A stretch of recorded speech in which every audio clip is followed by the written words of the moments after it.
بسم الله الرحمن الرحيم.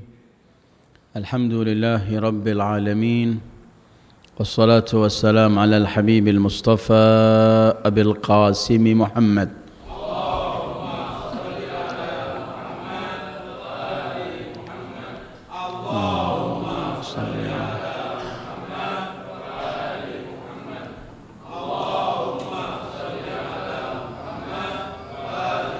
وآله الطيبين الطاهرين وأصحابه المنتجبين ومن تبعه بإحسان إلى يوم الدين. اللهم بحق محمد وآل محمد عليك صل على محمد وآل محمد، وارزقنا ووالدينا وأزواجنا وأولادنا وذرياتنا من بعدنا حب محمد وآل محمد.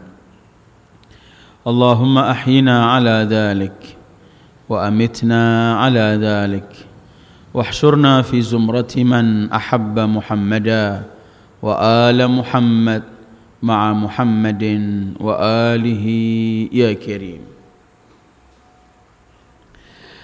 أعوذ بالله من الشيطان الرجيم.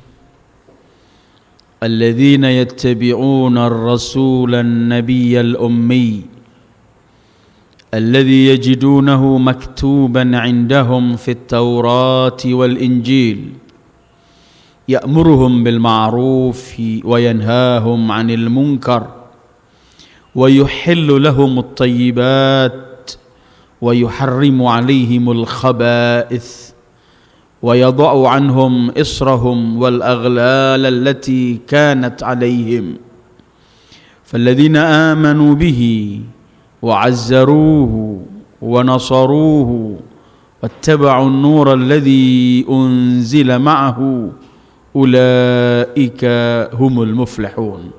صدق الله العلي العظيم. أيها الإخوة، السلام عليكم ورحمة الله وبركاته. Kita terlebih dahulu dengan salawat seperti biasanya. Allahumma salli ala nuril anwar sirril asrar wa tiryaqil aghyar miftahi babil yasar sayyidina Muhammadin al-mukhtar wa alihi al-athhar wa ashabihi al-akhyar adada ni'amillahi wa ifdalih.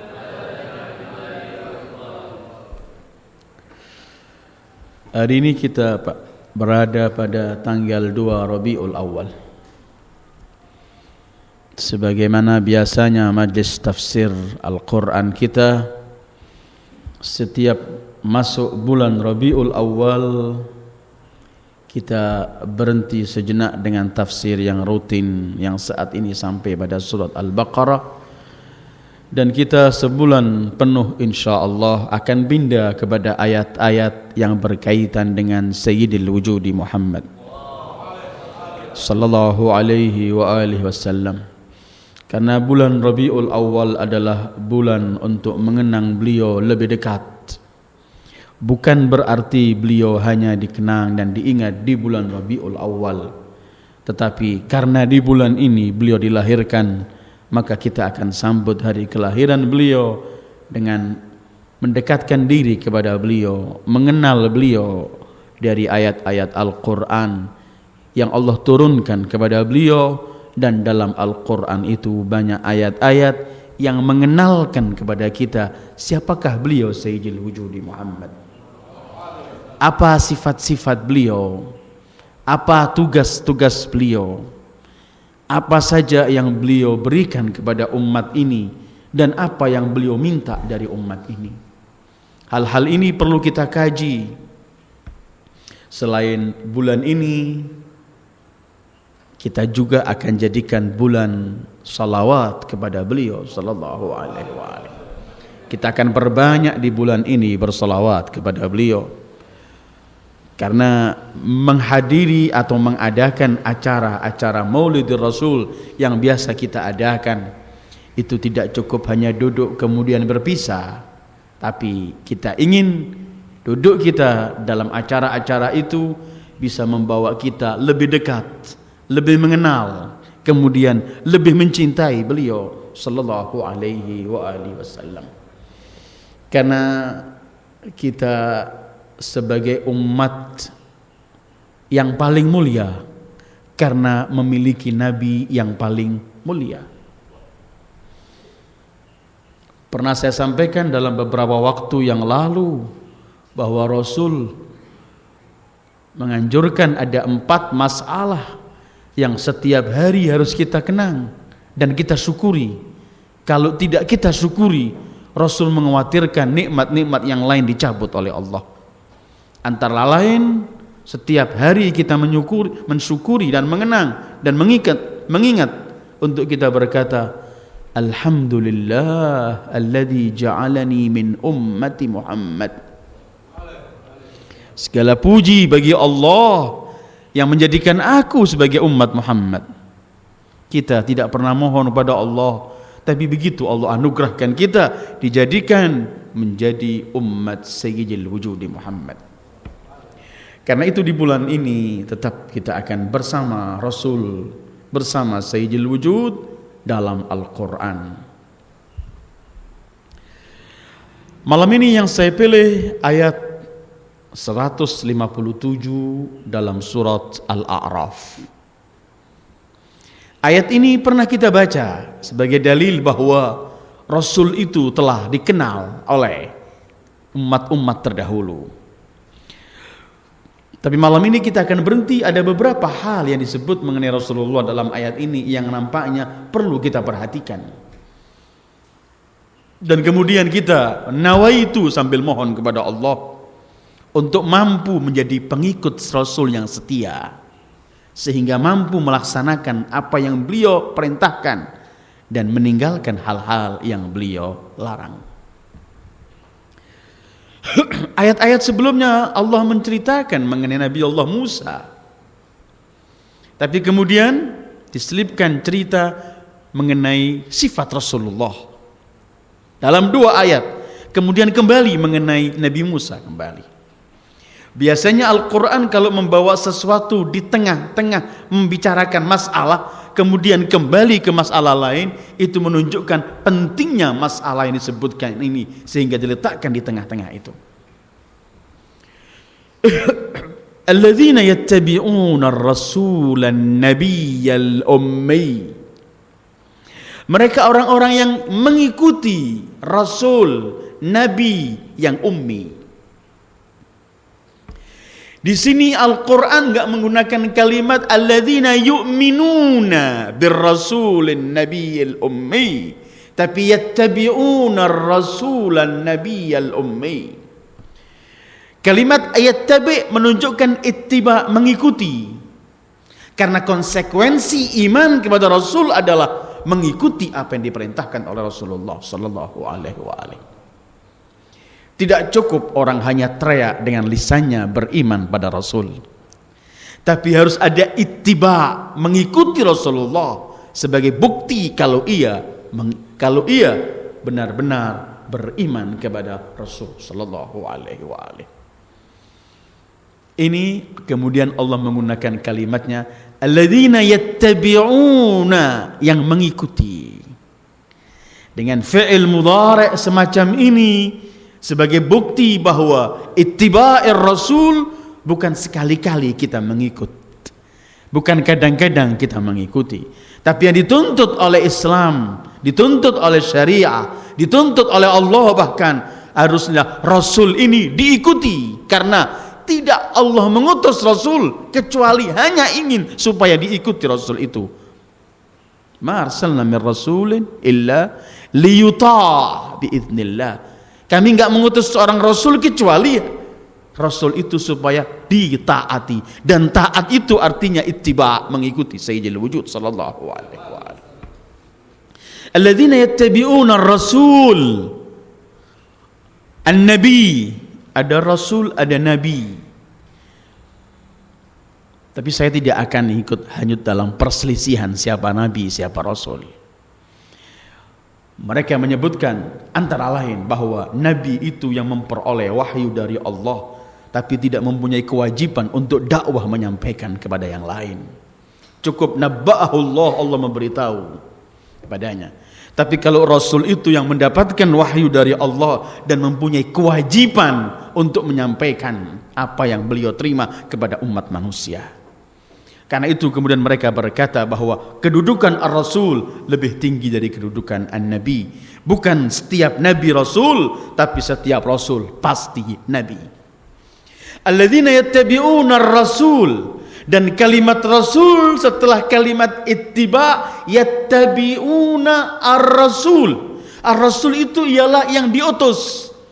Kalau ada Ar-Rasul berarti ada Al-Mursil yang mengutus. Dan yang mengutus itu adalah Allah. Karena itu kalimatnya untuk Rasulullah, wa ma arsalnaka illa rahmatan lil alamin. Arsalnaka illa kafatan linnasi basyiran wa nadhira. Sehingga Rasul tidak memiliki apapun untuk dirinya dan dari dirinya. Semua yang beliau sampaikan murni dari Al-Mursil yang mengutus. Karena itu kemudian yattabi'un, mengikuti Rasul berarti mengikuti Allah. Karena Rasul enggak membawa sesuatu, semua beliau cuma membawa dari Mursil, dari yang mengutus. Karena itu kemudian Allah menentukan dalam Al-Quran, man yuti'ir rasula faqad ata Allah. Siapa yang taat pada Rasul berarti taat kepada Allah. Karena Rasul cuma menyampaikan. Karena itu beliau dalam Al-Quran Allah menyebutkan mengenai Rasul, wa ma 'alar rasuli illal balagh. Enggak ada tugas bagi seorang Rasul kecuali balagh, artinya kecuali menyampaikan. Karena itu Al-Quran menceritakan ketika kufar Makkah mulai ruwet dengan Al-Quran, mereka ingin gantilah Al-Quran, gantilah hal-hal. Rasul cuma menjawab, ma yakunu li an ubaddilahu min tilqa'i nafsi in attabi'u illa ma yuha ilai. Tidak boleh aku merubah, mendatangkan sesuatu, karena aku hanya menyampaikan apa yang diwahyukan kepada aku. Karena itu yattabi'una ar-rasul yang diutus oleh Allah, an-nabi, Nabi yang mendapat berita langsung dari Allah. Kemudian al-ummi. Di sini para mufassirin berhenti sejenak mengenai al-ummi. Sifat Rasul disebut al-ummi. Ummi itu kalau bahasa letterleknya ialah yang tidak membaca dan tidak menulis. Buta huruf. Apakah memang Rasul disebut ummi artinya tidak membaca, tidak menulis? Ada arti kedua, disebut ummi karena beliau itu adalah orang Makkah, orang yang lahir di Makkah. Maka Makkah itu Makkah seperti orang disebut Makki, disebut juga ummi karena Makkah dalam Al-Quran disebut Ummul Qura. Maka Rasulul Ummi artinya Rasulul Makki, seorang Rasul yang dari Makkah. Makkah itu Ummul Qura. Dalam Al-Quran Allah berfirman, litundhira ummal qura wa man haulaha.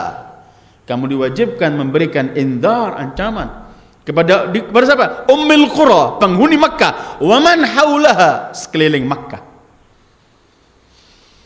Alladzina yattabi'una ar-rasulan nabiyyal ummi. Kalau ummi arti yang kedua diartikan bahwa beliau dari Makkah. Nisbatnya ummi karena Makkah disebut Ummul Qura. Arti pertama ummi dikembalikan kepada kalimat ibu, yang artinya ia tetap seperti ketika dilahirkan oleh ibunya, tidak membaca dan tidak menulis. Nisbatnya ke ibu. Bahkan ada yang mengatakan ummi diambil dari kalimat jamaah, min ummah. Rasul diutus dari Allah dari umat yang ada di Mekah itu. Tidak dibedakan dari golongan mana beliau sallallahu alaihi wasallam. Kebanyakan mufassirin lebih condong kepada arti yang pertama, bahwa Rasul Nabi ummi yang tidak membaca dan tidak menulis. Mungkin orang berkata, tidak membaca, tidak menulis itu sifat yang aib, maka tidak layak Nabi termulia Sayyidul Anbiya wal Mursalin menyandang sifat aib semacam ini. Ummi menjadi sifat aib ketika orang enggak membaca, enggak menulis, sehingga tidak tahu apa-apa karena dia buta huruf. Tetapi ummi tidak membaca, tidak menulis, untuk Sayyidul Wujud merupakan mukjizat dan kebesaran yang teragung, karena tidak membaca, tidak menulis, membawa konsep kehidupan yang terlengkap, bukan hanya merubah kehidupan bangsa Arab, tapi seluruh dunia sampai hari kiamat. Karena yang dikatakan ummi itu nggak pernah belajar pada siapa saja, nggak pernah belajar nulis, nggak pernah belajar baca. Dan memang Rasul tidak pernah belajar membaca atau menulis, karena hasbuhu, yang mengajari langsung adalah Allah Rabbul Alamin. Karena itu Allah juga berfirmankan dalam Al-Quran untuk melapakkan sebagai mukjizat Rasul. Kenapa kalian gak percaya kepada manusia ini? Bukankah dia tidak menulis, tidak membaca, dan hidup di tengah-tengah kalian? Tidak pernah kalian mendengarkan Muhammad membaca. Sebagaimana Allah sebutkan dalam surat Al-Ankabut, A'udzu billahi minasyaitonir rajim. Wa ma kunta tatlu min qablihi min kitab wala takhutuhu biyaminik idzan lartabal mubtilun. Al-Ankabut 48. Bahwa engkau tidak pernah membaca kitab sebelum turunnya Al-Quran, dan engkau tidak pernah menulis dengan tangan kananmu, sehingga orang meragukan Al-Quran. Mungkin ini Muhammad pernah belajar kepada orang-orang terlebih dahulu, tapi mereka menyaksikan tidak pernah melihat engkau membaca dan tidak pernah melihat engkau menulis. Kalau mereka melihat engkau membaca sebelum turunnya Al-Quran, engkau menulis sebelum turunnya Al-Quran, idzan lartabal mubtilun. Mungkin orang-orang yang enggak percaya Al-Quran punya jalan, punya dalil, mungkin ini karangan Muhammad. Tetapi selagi engkau tidak pernah baca, selagi engkau tidak pernah menulis, tidak ada alasan mereka mengingkari bahwa Quran ini datang dari Allah. Tetapi bagi yang mengatakan beliau tidak membaca, tidak menulis, mereka pun mempunyai penafsiran. Ada dua penafsiran. Ada memang beliau tidak membaca, beliau tidak nulis. Ada yang mengatakan beliau tidak baca dan tidak menulis, bukan berarti beliau tidak bisa membaca dan tidak bisa menulis. Tapi Allah berikan kepadanya mampu membaca, mampu menulis, tapi tidak membaca dan tidak menulis. Sayyidul Wujud sallallahu alaihi wasallam. Kalau tidak bisa membaca, maka beliau menyampaikan Al-Quran ini dalam ayat-ayat lain. Tugas Rasulullah yatlu alaihim ayatina, membacakan ayat-ayat Al-Quran. Dan yang beliau bacakan hari ini dan yang beliau bacakan 23 tahun yang akan datang tidak pernah berubah. Beliau tidak menulis dan tidak membaca bukan berarti beliau enggak mampu menulis dan enggak mampu membaca. Ini an-nabiyul ummi alladzina yattabi'una ar-rasulan nabiyyal ummi. Hidup di tengah-tengah orang Arab yang disebut Rasulullah ummah ummiyah, sehingga Allah menyebut bahwa bangsa Arab ini ummi. Yahud juga pernah kita bahas ketika membahas Yahud. Bangsa Yahud menganggap seluruh bangsa di dunia selain bangsa mereka ummi, bodoh. Karena ada dalam Al-Quran ahlul kitab yang mendapatkan kitab Taurat, Injil. Orang yang disebut ahlu kitab itu yang pandai baca, pandai menulis. Tapi dalam kepandaian mereka membaca dan menulis, Allah sebutkan wa minhum ummiyuna. Sebagian mereka ummiyun, tidak mengenal Alkitab kecuali amani, angan-angan. Membaca kitab, cuman ummi, buta, karena nggak mampu memahami isinya, cuman punya angan-angan. Surga milik kita, kita nggak masuk neraka, kita anak-anak Tuhan. Mereka membaca, tapi disebut oleh Allah, wa minhum ummiyun, la ya'lamuna al-kitaba illa amani. Cuman khayalan dan cita. Ummi. Karena itu kemudian dalam surat Jum'ah ayat 2, Allah sebutkan bahwa Allah mengutus Rasul di tengah-tengah umat ummi. Walladzi ba'atsa fil ummiyina rasulah. Allah yang mengutus di tengah-tengah ummiyin. Negeri Arab itu saat itu ummi. Banyakan umatnya enggak paham membaca menulis, sampai Rasul pernah bersabda sallallahu alaihi wa alihi, nahnu ummah ummiyah. Asyahru hakadha, hakadha, hakadha. Umat ummiyah, bulan itu 29, au hakadha 30. Rasul disebut ummi, tetapi ketika Allah berfirman huwallazi ba'atsa fil ummiyin rasulah, mengutus di tengah-tengah ummi yang buta huruf, nggak membaca dan menulis. Padahal di negeri Arab itu ada belasan orang. Sampai sejarah menulis ada nama-namanya. Orang yang bisa menulis itu ada namanya di sana. Cuman 17 orang sejarah menulis. Di saat itu orang yang bisa menulis dan bisa membaca. Kan Rasulullah waktu perang Badar sallallahu alaihi wa alihi. Nabi ini kan ayat pertama turunnya Iqra, dan itu lambang bahwa beliau adalah yang ingin mengkikis semua kebodohan. Dalam ayat pertamanya Iqra, beliau di perang Badar itu, siapa yang ingin menebus tawanannya, nggak punya uang, mengajari orang membaca dan menulis. Karena beliau ingin mengkikis buta huruf ini sallallahu alaihi wa alihi. Tetapi huwallazi ba'atsa fil ummiyin, Rasul diutus di tengah-tengah ummi. Siapa ummi? Pertama kita pahami bangsa Arab saat itu. Tetapi ayyuhal ikhwah, ummi sepanjang kehidupan. Manusia yang pertama sampai manusia terakhir, kalau dihadapkan kepada Sayyidil Wujud dan ilmu Sayyidil Wujud, maka semua manusia ini ummi, benar buta huruf. Walladzi ba'atsa fil ummiyina rasula. Gimana Rasul nggak menghadapi ummi sepanjang hidupnya? Karena beliau telah diberi oleh Allah ilmul awwalina wal akhirin. Jadi kalau Rasulullah menyebutkan yang paling banyak dapat gangguan, coba, godaan, musibah itu para anbiya, dan yang terbanyak dari mereka itu aku sallallahu alaihi wasallam.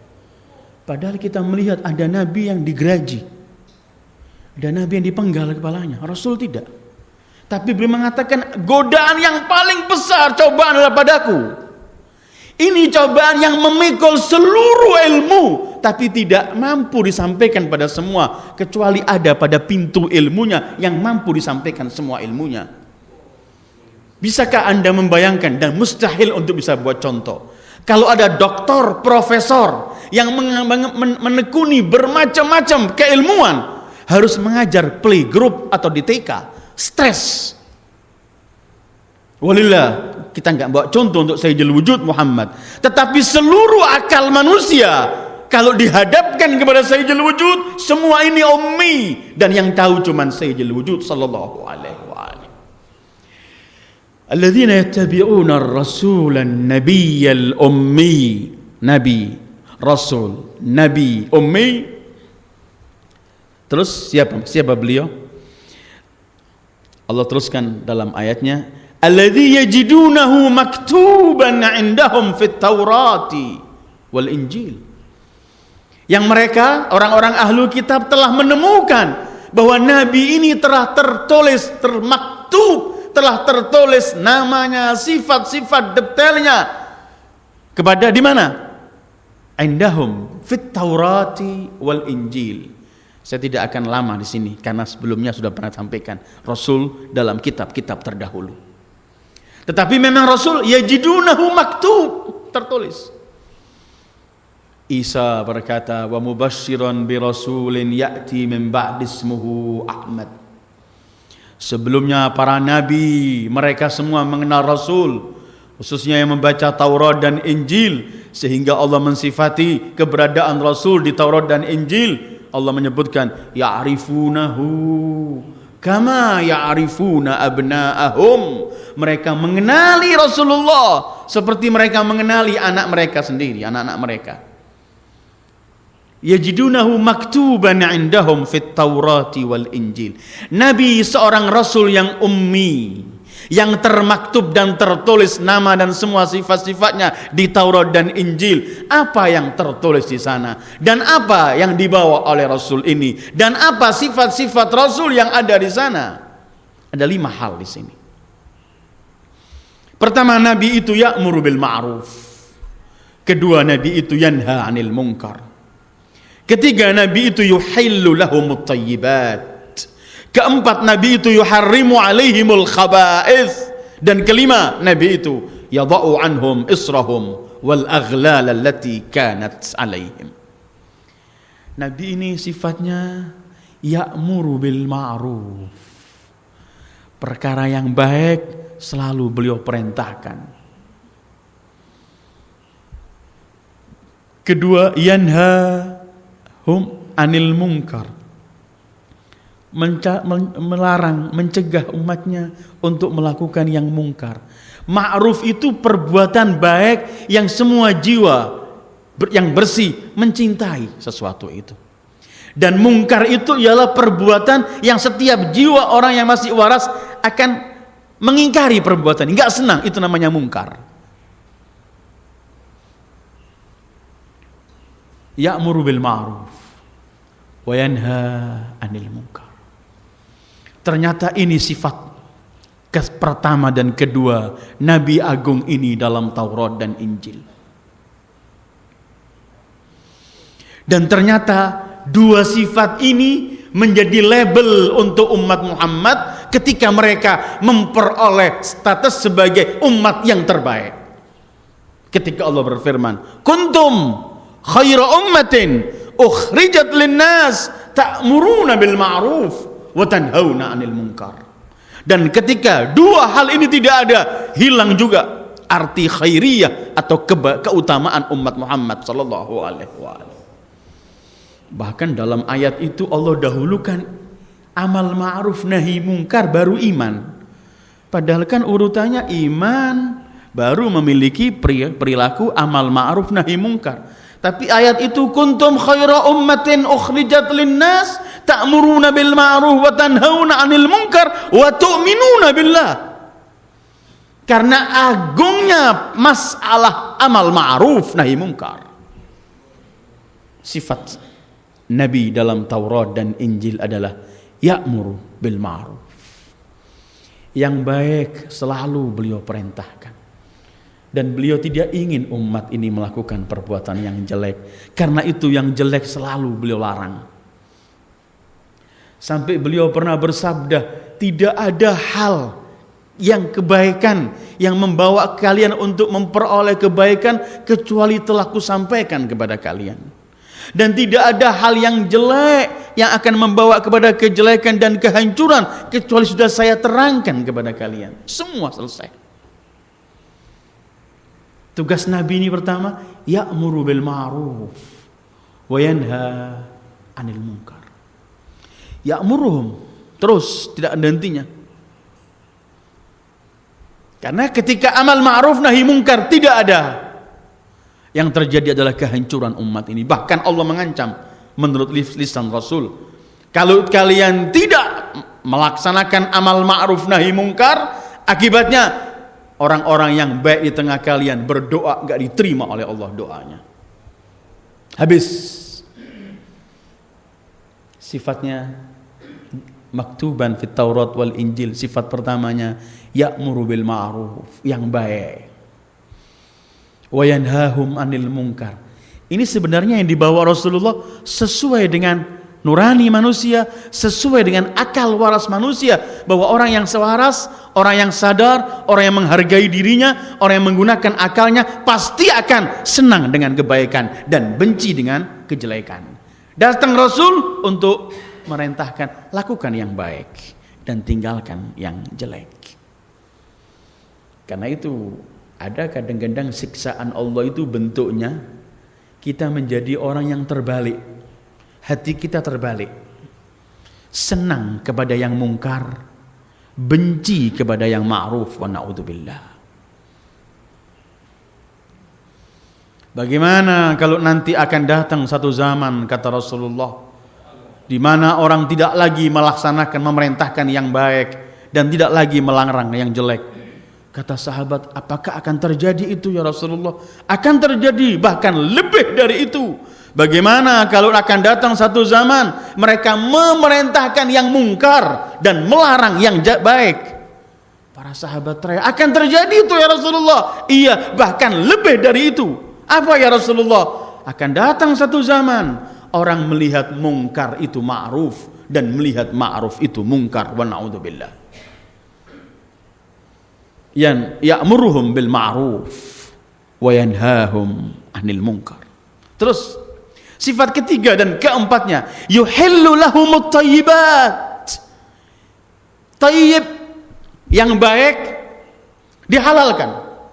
Wa yuharrimu 'alaihimul khaba'ith, yang khabith, yang jelek, keji, yang akan membawa kebahayaan, kehancuran diharamkan. Allahu akbar. Jadi semua yang dihalalkan oleh Allah ini pasti thayyib, baik. Qul man harrama zinatallah allati akhraja li ibadihi wat thayyibat. Kata Allah, enggak ada. Siapa yang mengharamkan? Asal sesuatu itu halal sampai ada dalil yang pasti bahwa itu haram. Kalau enggak, halal. Yuhillu lahumut thayyibat. Ada kalimat thayyib, thayyibat. Ada kalimat khabith, khaba'ith. Kalau tadi ada ma'ruf diperintahkan, yang ini kalau yang baik, thayyib dihalalkan. Thayyib itu macam-macam. Thayyib ketika dimakan, thayyib ketika diminum, thayyib ketika setelah dimakan. Ada makanan ini enak, tapi efek bahaya, itu bukan thayyib. Bisa merusak. Tapi yang dihalalkan, yang dimaksud thayyib ini adalah tidak akan membawa kehancuran bagi Anda kelak di akhirat. Enak, nikmat dirasakannya, dan kelak tidak ada tanggung jawabnya di sisi Allah, karena Allah tidak melarang hal itu. Tapi yang khabith itu berbahaya, keji. Jadi kita tinggal melihat saja, kalau syariat ini menghalalkan sesuatu berarti ini thayyib, karena kalau enggak thayyib enggak dihalalkan oleh Allah, begitu. Kalau Allah mengharamkan sesuatu berarti ini khabith, keji, bahaya, karena kalau enggak khabith enggak bakal diharamkan oleh Allah, gitu. Karena itu pernah Imam Ridha menyampaikan, setiap Rasul memerintahkan atau menghalalkan sesuatu, pasti di baliknya ada manfaat yang Rasul ingin agar umatnya memperoleh manfaat itu.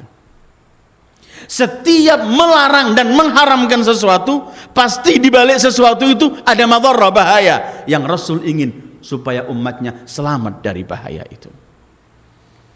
Karena itu ancaman dalam Islam ini berat bagi peminum arak. Berat sekali. Karena sesuatu yang berbahaya, sesuatu yang khabith, sampai ancaman-ancaman dalam roh hadis, sabda-sabda Rasulullah sangat keras. Ada yang enggak diterima 40 hari sholatnya, agar tidak akan menyentuh sama sekali minuman di surga. Ada yang merupakan pintu dari semua maksiat. Kenapa? Karena sudah khabith. Dan semua yang diharamkan oleh Allah akan membawa kepada itu. Dan kadang-kadang khabith ini membawa menjalur kemana-mana. Karena itu ketika Rasulullah bersabda sallallahu alaihi wa alihi, kullu lahmin nabata min haram fannaru aula bih. Setiap daging yang tumbuh dari haram, karena yang dimakan benda haram, atau dari hasil memberi barang, dari barangnya, dari hasil uang haram, atau bendanya langsung dimakan haram, maka tumbuh daging itu yang paling layak untuk tempat tinggalnya adalah di neraka, di surga nggak bisa. Atau sabda Rasul, kalau orang sudah memenuhi perutnya dan darahnya mengalir dari yang haram, asad jawarihuh, anggota badannya akan tidak mau diajak menuju kepada Allah. Ada saja alasannya. Orang diberi yang baik mencari yang jelek, aneh, berarti sudah nggak mengikuti akal warasnya. Sementara yang Rasul datang menghargai akal dan otak manusia ini, menghargai seluruh keinginan manusia.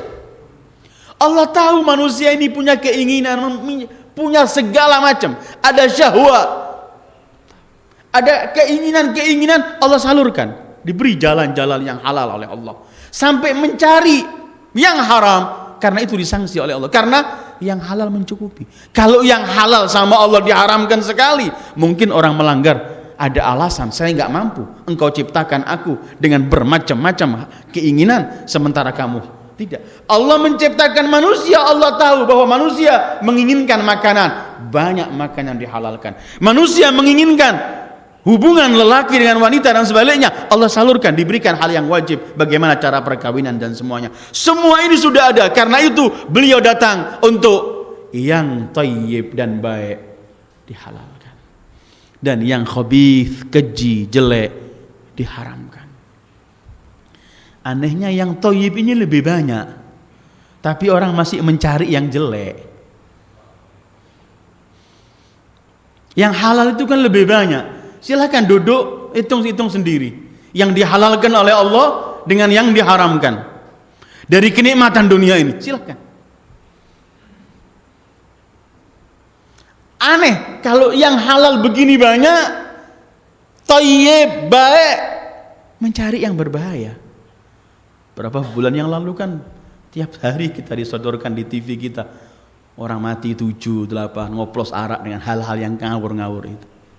Pilihan minuman banyak yang nikmat, ada fresh orange, ada bermacam-macam minuman yang nikmat, cari ke sana.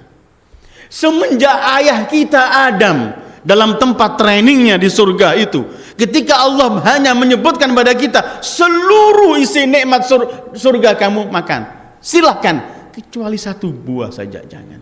Itu sebagai lambang bahwa syariat yang akan dibawa sampai syariat Nabi terakhir yang dihalalkan jauh lebih banyak daripada yang diharamkan.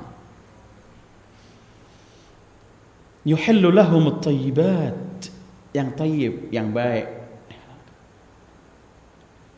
Jangan terpengaruh banyaknya khabith. Banyaknya khabith jelek tidak akan menjadikan thayyib. Sedikitnya thayyib tidak akan menjadikan ia jelek. Allah berfirman dalam Al-Maidah ayat 100, "Qul la yastawil khabithu wat thayyib walau a'jabaka kathratul khabith." Katakan, tidak pernah akan sama yang thayyib, yang baik dengan yang khabith. Walaupun kadang-kadang orang terpukau, tertarik melihat khabith. Karena khabith yang diharamkan pasti syaitan banyak menghias di situ. Zayyana lahu fayarahu hasana. Orang melihat baik harinya, padahal orang tahu minum bahaya ini, tahu minum. Karena itu tidak ada senikmat orang yang memperoleh petunjuk sehingga menjadi muslim, diatur semua oleh Islam. Ini baik, lakukan. Ini bagus, makanlah, nikmati. Ini jelek, tinggalkan. Ini berbahaya, jangan kamu dekati. Sampai mendekati dilarang oleh Rasulullah. Mendekati dilarang. Kata beliau, kalau sesuatu yang makruh atau sampai membawa ke haram, jangan kamu dekati. Karena kemudian beliau mengatakan, orang yang sering dekat-dekat ke sumur ditakutkan akan jatuh ke sumur. Tertarik, gak kuat. Yushaku yaqa fil hima, takut. Ya'muruhum bil ma'ruf wa yanhahum 'anil munkar wa yuhillu lahum at-thayyibat wa yuharrimu 'alaihimul khaba'ith. Kelima, wa yadha'u 'anhum israhum. wal aghlal allati kanat 'alaihim. Rasul ini tugasnya melepas semua beban-beban berat. Al-isri itu adalah beban yang berat sehingga orang enggak mampu berdiri atau bergerak karena beratnya. Ini dalam bahasa Arab begitu, al-is ats-thiq, yang yahmiluhul insan, enggak bisa bergerak dia karena beratnya. Ada sesuatu yang narik. Ini oleh Rasul dilepas supaya manusia hidup bebas, enggak ada sesuatu, atau wal aghlal, dan belenggu-belenggu ikatan dibuang. Umat-umat terdahulu ini Allah sangat sulit ibadah mereka. Taubatnya saja nanti kita akan sampai taubat bunuh diri kalian. Waqtulu anfusakum.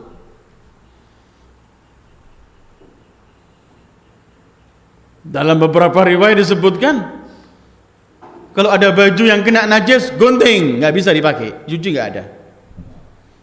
Atau rampasan harus dibakar. Salat harus di tempatnya. Datang Sayyidul Wujud sallallahu alaihi wa alihi. Harta rampasan halal. Bajumu kena najis, cuci. Ya. Dilepaskan semua belenggu-belenggu ini.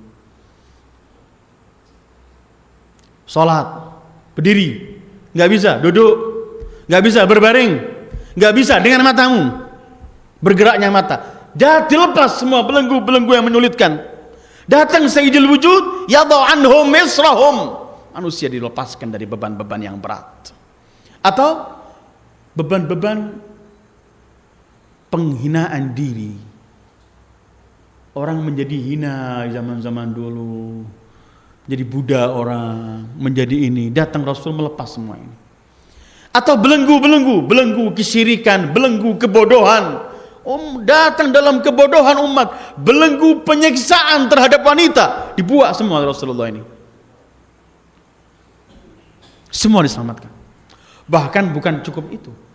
Kepada sabda-sabda dan syariat yang beliau bawa yang sudah pasti, tetap beliau menyampaikan. Setiap beliau mengutus orang untuk berdakwah, pergi ke desa, ke kampung, ke kota lain, selalu pesan beliau, basyiru wala tunaffiru, yassiru wala tu'assiru. Beri kabar gembira mereka, jangan jadikan mereka lari dari kamu takut-takuti, jangan. Yassiru, permudah, wala tu'assiru, jangan bersulit. Datang Al-Qur'annya untuk beliau, yuridullah bikumul yusra wala yuridu bikumul usra. Allah menginginkan untuk kalian kemudahan, tidak menginginkan kesulitan. Ini beliau datang membuka belenggu-belenggu ini. Beliau yang membasmi kemiskinan. Dulu orang miskin itu jadi budak, terus habis dirinya. Datang beliau, syariatnya, coba baca Al-Quran. Bentuk apa saja Rasulullah mengkikis kemiskinan ini. Ada dengan bentuk, ada nada, ada infak, ada zakat, ada khumus, ada kafarah, bentuknya juga memberi kaum miskin. Bermacam-macam cara supaya bahkan untuk memperdagangkan budak, diberi pahalanya besar, merdekakan seseorang besar, sampai dibuat untuk kafarah. Orang yang kena kafarah membebaskan budak, supaya orang mendapatkan kebebasan, lepas dari semua belenggu-belenggu yang ada. Itu beliau sallallahu alaihi wasallam. Beliau yang pernah mendengarkan ada sahabatnya yang puasa terus. Dan sahabatnya yang tidak mau menghubungi istrinya, nggak mau kawin sudah. Beliau datang, beliau nasihati, jangan. Matamu punya hak, ajak tidur. Perutmu punya hak, isi makanan. Jiwamu punya hak, kamu punya syahwat, lampiaskan pada hak jalannya. Sampai kemudian beliau bersabda, inni la asumu wa uftir. Aku puasa, juga aku nggak puasa. Terus ini atazawwajun nisa, aku kawin. Adakah orang lebih mulia dari beliau sallallahu alaihi wasallam? Tidak. Tapi beliau ingin supaya orang lepas dari belenggu-belenggu ini. Lepas dari mengancam, dilarang Rasulullah. Menakut-nakuti orang sehingga orang hidup dalam ketakutan, dilarang. Sampai beliau bersabda, sejelek-jelek umatku adalah yang dihormati karena orang takut kalau enggak menghormati akan memperoleh bahaya darinya. Sampai kemudian beliau bersabda, Muslim yang sebenarnya adalah Muslim yang lainnya selamat dari lisannya, selamat dari tangannya, enggak memperoleh gangguan. Ini belenggu-belenggu beliau lepas. Yadha'u anhum israhum. Selain memang beliau ketika datang kepada umat ini banyak menghalalkan hal-hal yang dulu diharamkan zaman Musa dan Isa. Sebagaimana Isa mulai menghalalkan hal-hal yang diharamkan oleh Musa, begitu juga Rasulullah banyak hal-hal lepas. Yadha'u anhum israhum. Jadi 5 sifat ini adalah sifat Rasul dalam Taurat, dan ini yang dilakukan Rasulullah, dan semestinya pengikut Rasul yang setia memiliki hal-hal semacam ini. Senang beramal ma'ruf nahi mungkar, mengajak yang lain untuk menikmati yang dihalalkan yang oleh Allah thayyibat, dan memberi nasihat dan teguran agar orang meninggalkan hal-hal yang diharamkan yaitu yang khabith, dan hidup tidak mempersulit orang. Karena itu Imam Ali menyebutkan orang ahli VG yang sebenarnya itu ialah yang tidak membuat orang putus asa dengan hukum Allah. Kemudian beliau mengancam orang yang sok tahu hukum, kalau untuk dirinya dibuat mudah, ada qaul ini, ada qaul ini, ada qaul itu, tapi untuk orang lain dicari yang paling sulit. Imam Ali mengatakan al-faqih kullal faqih man lam yuqannitin nas. Orang yang benar-benar ahli fikih adalah yang tidak menjadikan orang putus asa. Melihat syariat begini sulit, la. Yassiru wala tu'assiru.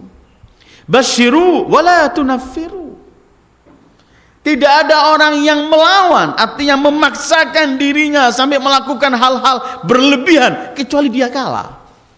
Allah enggak menginginkan itu. Sama sekali tidak menginginkan. Sehingga siapa yang ingin mempersulit agama ini, dia sendiri akan kewalahan, akan jatuh kalah. Ikuti jalan yang sebenarnya alami gitu, biar mengalir dengan adanya yang disabdakan Rasulullah Sallallahu Alaihi Wasallam. Tampilkan Islam yang fleksibel, mudah, bisa hidup setiap taat di setiap tempat, amat mudah, tidak menjadi sesuatu yang begitu sulit, kolot, tidak. Islam ini enak. Ada orang senang kadang-kadang memaksa seperti nampaknya sesuatu yang sulit, tidak ada. Sampai Rasulullah Sallallahu Alaihi Wasallam banyak menyebutkan, kalau kamu sholat isya berjamaah, kamu mendapat pahala seperti kamu bangun malam. Padahal bangun malam itu pahalanya besar. Cuma di sini sudah diberi, kalau nggak mampu ke sana dapat ke sini. Banyak hal-hal semacam itu tujuannya supaya kita melihat Islam ini bukan beban, tapi kenikmatan yang agung. Kita merasakan nikmatnya Islam, bukan beban. Sering saya ulang-ulangi kan firman Allah, jangan menerima ketentuan Rasulullah dengan terpaksa. Fala wa rabbik la yu'minun hatta yuhakkimuka fima shajara bainahum thumma la yajidu fi anfusihim harajan mimma qadaita wa yusallimu taslima. Demi Tuhanmu ya Muhammad, mereka belum beriman sebelum mereka bertahkim kepadamu, mengembalikan semua urusannya kepadamu, dan menerima ketentuanmu dengan lapang dada, senang, gembira. Wa yadha'u anhum israhum wal aghlal allati kanat alaihim. Sebelum saya teruskan, ini bedanya Rasul. Dan begini harusnya pemimpin. Ingin melepaskan belenggu-belenggu dan beban-beban, ingin melepaskan semua kesulitan kepada umatnya.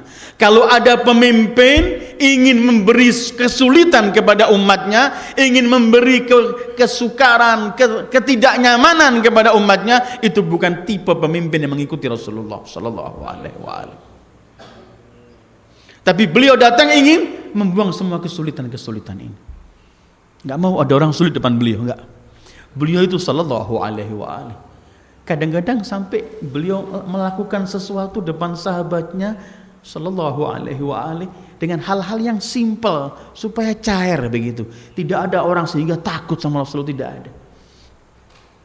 Ada orang datang menghadap Rasulullah, tangannya gemetar begini, ketakutan lihat wibawa Rasulullah. Rasulullah senyum, dipegang pundaknya. Hawin alaik, Innama ana ibnu imra'atin kanat ta'kulul qadid. Jangan takut, kenapa? Aku ini cuma anak wanita, dulunya suka makan dendeng ibuku. Selesai. Sallallahu alaihi wa alihi. Supaya jangan ada orang punya beban di hadapan beliau sallallahu alaihi wa alihi. Cair semua dengan Rasulullah. Yadha'u anhum israhum wal aghlal allati kanat alaihim. Kalau pemimpin yang tidak mengikuti Rasulullah, ia akan menikmati kesulitan umat. Beliau Rasul ingin menghapus beban kebodohan sehingga beliau dakwah dan menyebarkan ilmu, memerintahkan orang untuk terus luaskan ilmu supaya kebodohan tidak ada. Kalau ada pemimpin ingin supaya tetap umatnya bodoh, supaya bisa dibodohi, ini bukan tipe pengikut Sayyidil Wujud Muhammad sallallahu alaihi wa alihi.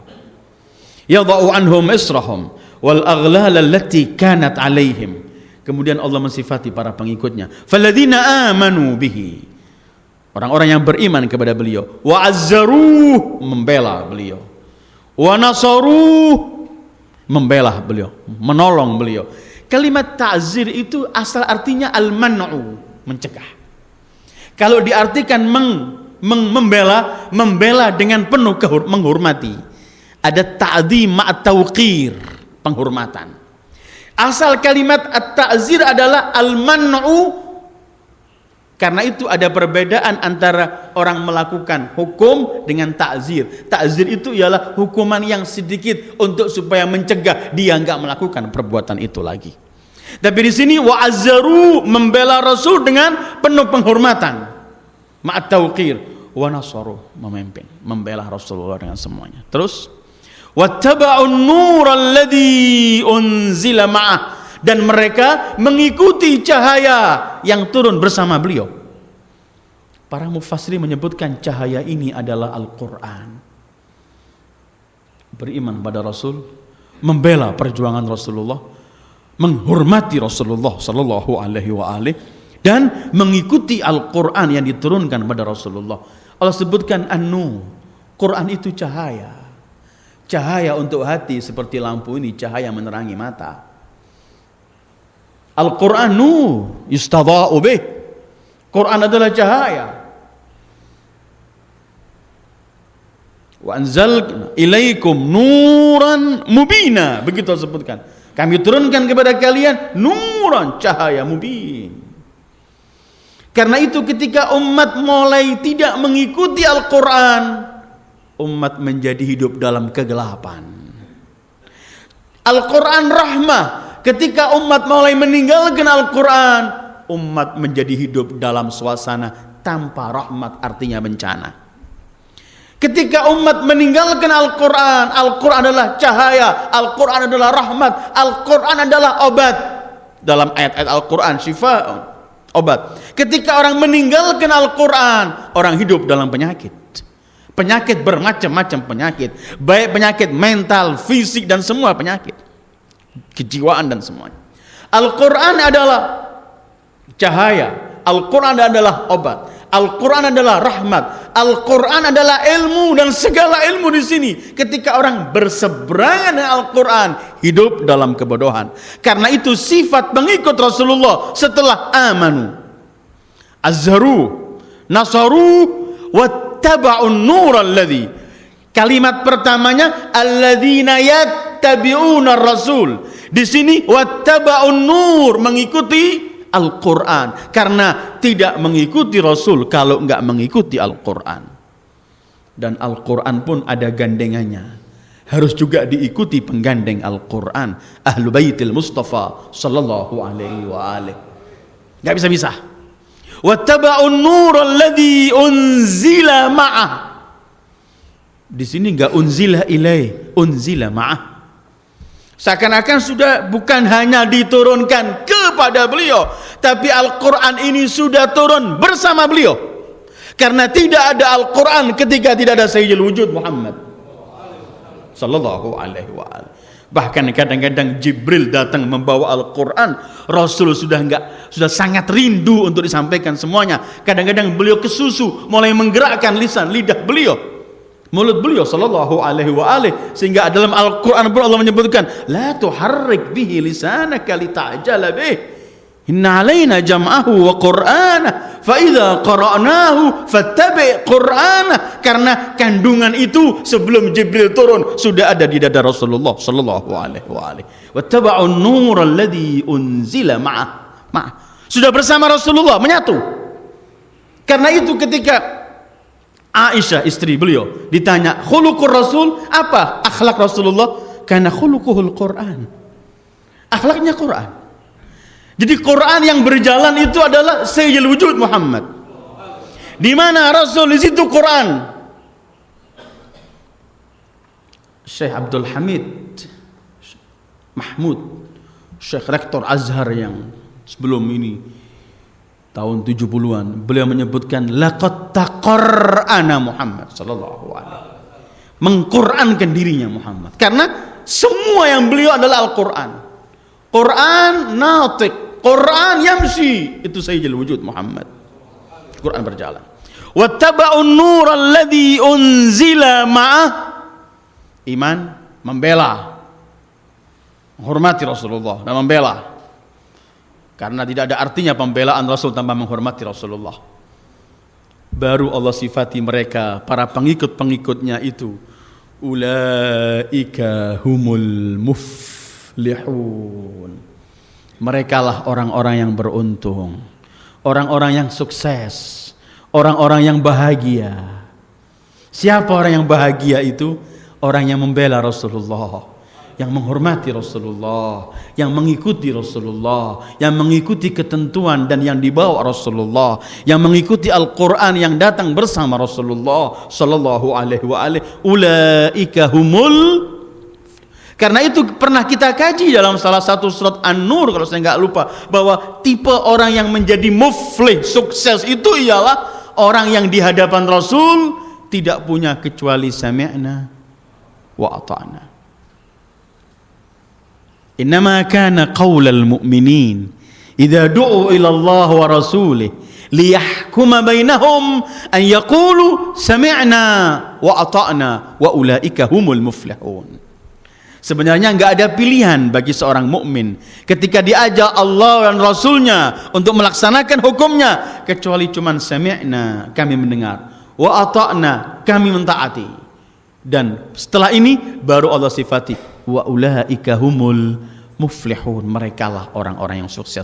Ternyata ayyuhal ikhwah, tidak pernah ada kesuksesan, tidak pernah akan ada kebahagiaan, tidak pernah akan ada kejayaan dalam kehidupan ini tanpa mengikuti Sayyidil Wujudi Muhammad. Semua pintu kita lewati, kita ketuk, semua cara kita lakukan untuk mencari kebahagiaan, kesuksesan, semua tidak akan mengantarkan kita pada kesuksesan. Yang akan mengantarkan kita cuman ittiba bin Nabiyil A'zam Muhammad, cuman mengikuti Rasulullah. Jadi kalau kita ditanya dalam situasi fitnah, dalam situasi krisis, dalam situasi orang semacam ini, dalam situasi orang hidup sendiri-sendiri, dalam semua problem, kalau kita ditanya apa jalan keluarnya, jawabannya cuma satu, ittiba'ur Rasulil A'zam sallallahu alaihi wa alihi. Mengikuti Rasul, pelita, cahaya, pasti akan selesai dalam semua hal. Karena itu bulan Rabiul Awal kita akan hadir di mana-mana acara maulid demi maulid, tapi kita tidak ingin cuma duduk keluar, kita perbanyak. Hari-hari ini bukan cuma setiap malam Rebo kita baca tafsir mengenai Rasulullah, tapi sudah mulai hari-hari ini baca buku-buku sejarah Rasulullah. Ini bulan Rabiul Awal kita habiskan buku, kita habiskan umur, selain hal-hal kewajiban kita untuk membaca sejarah Rasulullah, mendekatkan diri pada Rasulullah dan membaca sejarah beliau, supaya kita bisa menikmati. Jangan sampai kita punya nabi tapi nggak kenal nabi kita. Kita punya nabi teragung, termulia, bahkan yang kita harapkan syafaatnya, tapi kita nggak kenal. Aneh. Harus kita mulai membaca. Ini bulan Rabiul Awal, sisihkan uang untuk membeli buku-buku, hal-hal yang menambah kita untuk mengenal Sayyidil Wujud Muhammad, bukan hanya untuk menambah khazanah ilmu, tapi ingin lebih mencintai Rasulullah. Dan setelah kemudian mohon agar Allah berikan taufik bisa mampu melakukan apa yang dibawa oleh Sayyidil Wujud Muhammad wa sallallahu ala khairi khalqih Muhammadin wa alihi ajma'in. Wassalamualaikum warahmatullahi wabarakatuh.